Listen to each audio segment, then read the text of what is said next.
પ્રભુ શ્રી ગોપાલાલજીનું 22મું વચનામૃત છે. એમાં એક પ્રસંગ આપેલો છે. આપણે આ વચનામૃતમાં તો સાંભળ્યો હોય, પણ આપણે આ નાની વાતમાં નથી લીધો. આમાં સત્સંગનું કેટલું મહત્વ છે અને સત્સંગ અને વૈષ્ણવી દેહ એ કેટલો ઉત્તમ છે એ પ્રસંગમાંથી આપણને જાણવા મળશે. એ પ્રસંગ આપણે આજે લઈએ છીએ. વચનામૃત 22મું ગોપાલાલજીનું, એની અંદર વચ્ચે આ પ્રસંગ છે. આ વચનામૃતમાં વૈષ્ણવનું સ્વરૂપ શું છે એ સમજાવે છે. અને વૈષ્ણવ એક દ્રઢ આશ્રયવાળા હોવાથી દુસંગ અને માયા મોહાદીનો નાશ કરીને પ્રભુના પરમપદને પામે છે. એ વાત મુખ્ય વચનામૃતમાં સમજાવવામાં આવે છે. વૈષ્ણવના સ્વરૂપનું મહત્વ કેટલું છે તેના ઉપરથી એક ગોકુળનાથજીના સેવકની વાર્તા વિચારીએ. એક ગામમાં એક વાણિયો રહે. તેને એક પુત્ર હતો. શ્રી ગોકુળનાથજીનો સેવક થઈને વૈષ્ણવ થયો. તે જ્યારથી વૈષ્ણવ થયો ત્યારથી જ્યાં ભગવદ્ વાર્તા નિત્ય થતી ત્યાં રોજે રાત્રે ભગવદ્ વાર્તા સાંભળવા માટે જાય. જો આપણે નિત્ય ભગવદ્ વાર્તા સાંભળવી જોઈએ એનું આપણને અહીંયા સમજાવે છે. એક દિવસ પણ ભગવદ્ વાર્તા સાંભળવાની ચૂકે નહીં. તેમ કરતા એક દિવસ તે વાણિયાના દીકરા માંદો પડ્યો અને દેહ છૂટી ગઈ. એટલે જો ભાર ભક્તિનો ભરીએ જો કીધું છે ને, એટલે આણે દેહ તો બધાને છોડવાની જ છે, પણ સત્સંગ આખું જીવન સાંભળ્યું. આપણે એ વસ્તુ પર ધ્યાન દેવાનું છે ને વાત આપણને ત્યાં લઈ જાય છે. ત્યારે તેનો અગ્નિ સંસ્કાર કર્યો એક નદીના કિનારે એક વૃક્ષ નીચે કર્યો છે. હવે આ વૈષ્ણવી દેહનો અગ્નિ સંસ્કાર થયો છે. હવે એક વૃક્ષ નીચે થયો છે. વૃક્ષ ઉપર 2 પ્રેત રહે. તેમાં એક પ્રેત પોતાના વાસનાને લીધે બહાર ભટકવા ગયો હતો. જો પ્રેત પેલા ભટકતા જ હોય છે, એટલે તો એ પ્રેત છે. આપણે આપણું ચિત્તની વૃત્તિ ઠાકોરજીના ચરણારવિંદમાં રાખવી, એટલે આપણે જઈને સીધું ઠાકોરજીના ચરણમાં જવાનું છે.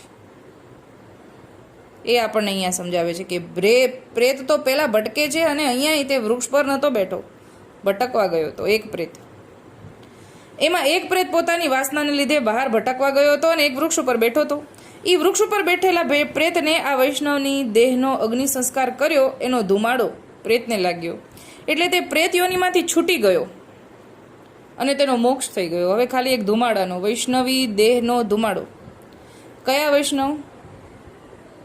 જેણે ભગવદ્ વાર્તા કરી છે, નિત્ય ભગવદ્ વાર્તામાં જાય છે, એ શ્રવણપાન કર્યાથી એનો દેહ અલૌકિક છે અને એવા જ દેહના ધુમાડાથી એ પ્રેતનો મોક્ષ થઈ ગયો. બાકી કોઈ સાધન એ મોક્ષ કરાવી ન શકે. એ પ્રેત તો ભટકતો રહે, બટ માત્ર ને માત્ર ધુમાડાથી મોક્ષ થઈ ગયો.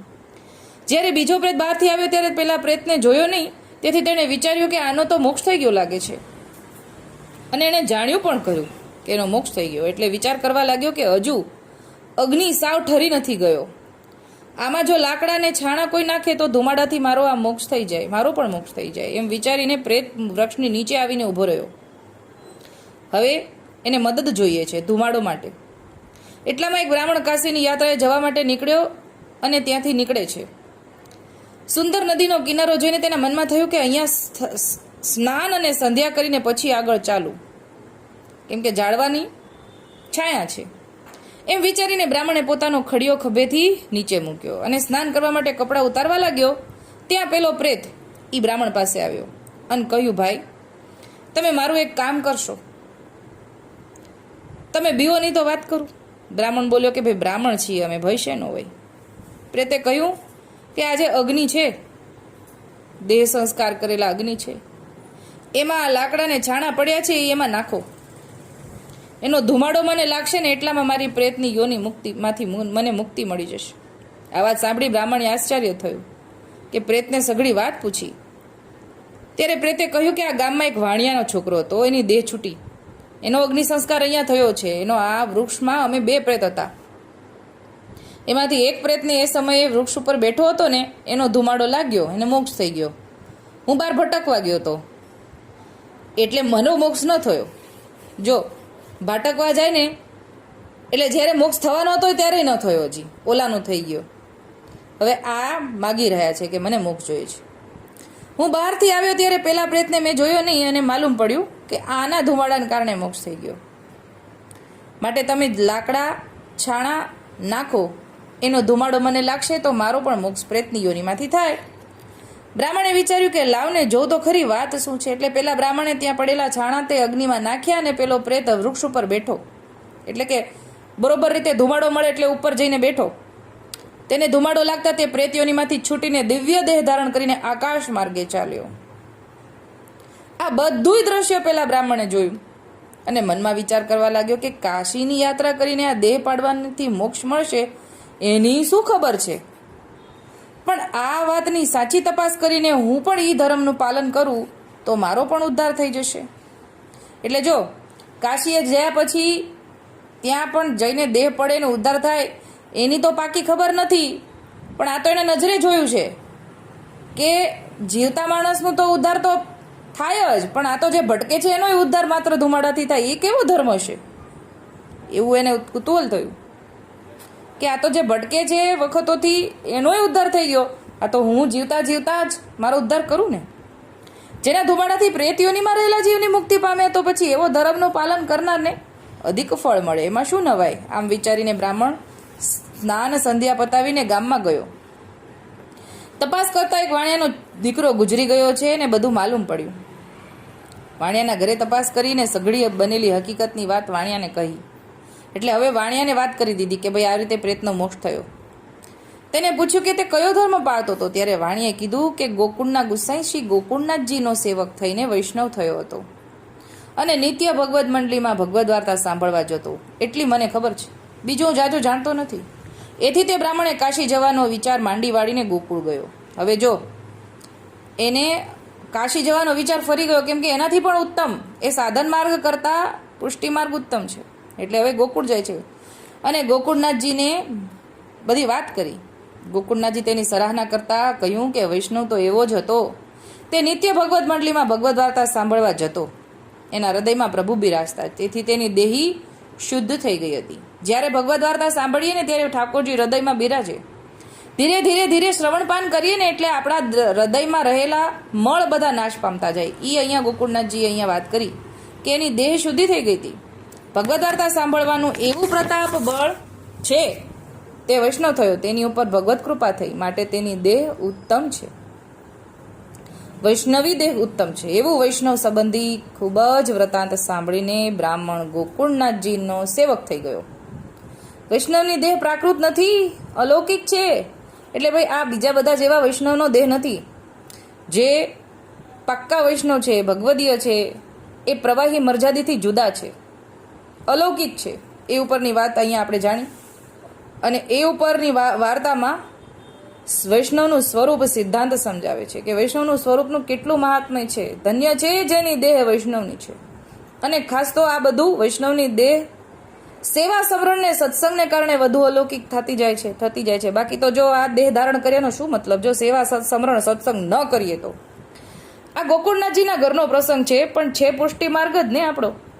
તો એક બીજું પણ એક ઉદાહરણ છે, ખાલી મૌખિક લઈ લઈએ. એક ગુસાઈજીનો પણ એક સેવક છે. એ ચાલતા ચાલતા બારગામ જાય છે, ભગવદ વાર્તા સાંભળવા જતા હોય છે.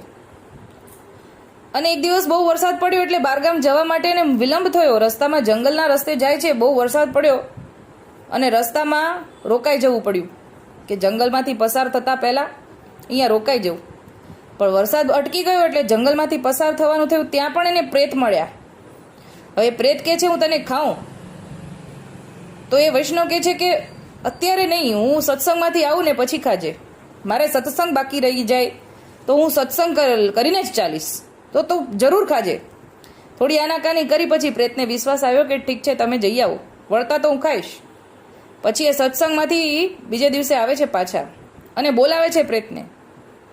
અને એ પ્રેત કહે છે કે તમે તો ભલા માણસ છો, સામેથી બોલાવો છો? તો કે હા, મેં વાયદો કર્યો છે, હું આવું જ.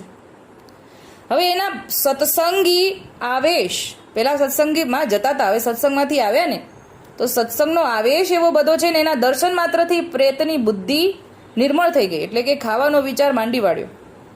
એટલે કે છે હવે મારે તમને ખાવા નથી, તમે જે સત્સંગમાંથી જઈને આવ્યા છો ને એનું ફળ આપો મને, ખાલી મારે તમારો જીવ નથી લેવો.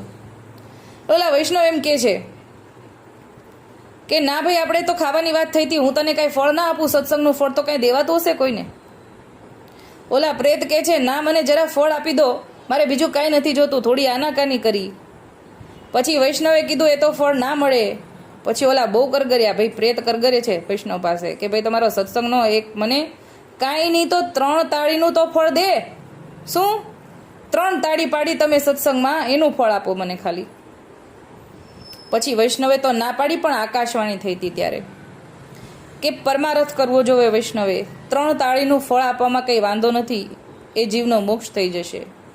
જેવી 3 તાળીનું ફળ હું તને આપું છું એમ સંકલ્પ કર્યો, એ દેહ એ પ્રેત પણ આવી જ રીતે આપણે અહીંયા વાર્તામાં આવ્યું ને એવી જ રીતે દેહ ઉપર પહોંચી ગયો, મોક્ષ થઈ ગયો, દિવ્ય દેહ ધારણ કરીને મોક્ષ થઈ ગયો. એટલે આ ખાલી 3 થાળીનું ફળ પણ પ્રેતને મળ્યું ને સત્સંગનું. તો અહીંયા પણ ગોકુળનાથજીના સેવક જે છે સત્સંગમાં જાય છે એનો ખાલી ધુમાડો ઉડ્યો, મોક્ષ થઈ ગયો. ઓલાએ 3 તાળીનું ફળ આપ્યું, એનો મોક્ષ થઈ ગયો પ્રેતનો. તો મારા વાલા આપણે તો આ દેહે આનંદ લેવાનો છે. આ દેહ એવો ઉત્તમ છે જેને સાર્થક કરીએ મારા વાલા. આપણે તો ઠાકોરજીનું ચરણું આ ભૂતલ પર રહીને અહીંયા જ અનુભવ કરવાનો છે. એવો આ દેહ છે, એટલો અલૌકિક છે. તો સેવા સમરણ સત્સંગ કરતા રહીએ મારા વાલા. અત્યારે આટલું જ બોલીને મારા નાની